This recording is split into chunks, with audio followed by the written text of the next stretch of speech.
కోల్కతాలోని వైద్య విద్యార్థిని హత్య ఘటనను నిరసిస్తూ మహబూబాబాద్ జిల్లా ఆసుపత్రి ఎదుట వైద్య విద్యార్థులు నిరసన చేపట్టారు. ప్లకార్డులు ప్రదర్శించి ధర్నా చేశారు.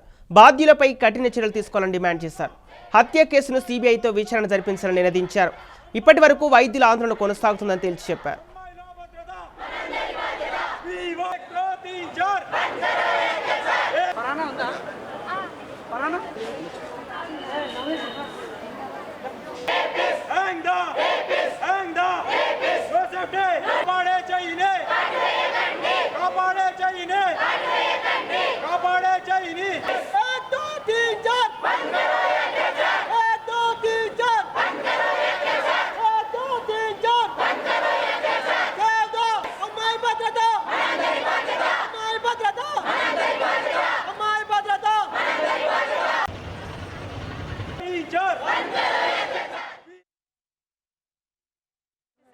లాయర్స్కి కానీ ఎవరికైనా ప్రొటెక్షన్ ఉంది, కానీ డాక్టర్స్కి వర్క్ చేసే మాకు మాత్రం ఆ ప్రొటెక్షన్ లేదు.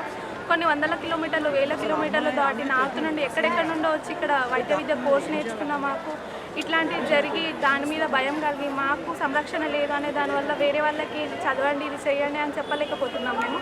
అట్లాంటి ఇప్పుడు ఆమెకు జరిగిన పరిస్థితి ఈ ప్రొఫెషన్లో ఉన్న వాళ్ళకి వేరే వాళ్ళకి ఎవరికి జరగకుండా ఉండాలని, ఆమెకు జస్టిస్ జరిగితే ఇట్లాంటివి చేయడానికి వేరే వాళ్ళలో భయం జరుగుతుంది.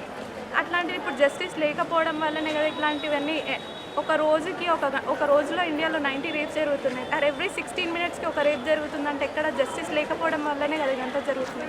సంచలనాన్ని సృష్టించినటువంటి ఒక వార్త ఏంటంటే, ఆర్జికర్ మెడికల్ కాలేజ్లో ఒక పీజీ విద్యార్థినిని అతి పాశవికంగా, అత్యంత క్రూరంగా అత్యాచారం చేసి చంపి అక్కడి ప్రభుత్వ అండతోటే ఈరోజు నిందితులు దేశం వదిలి పారిపోయే స్థితికి వచ్చింది.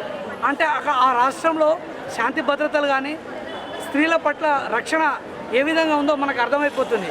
ప్రభుత్వ అండతో వీరు దేశం వదిలి పారిపోయిన వారిపైన మనకు ఇంటర్పోల్ నోటీసు జారీ చేసి ఇక్కడున్న నిందితులను వెంటనే ఫాస్ట్ ట్రాక్ కోర్టు ద్వారా జడ్జిమెంట్ చేసి వాళ్ళను ఉరితీయాలి.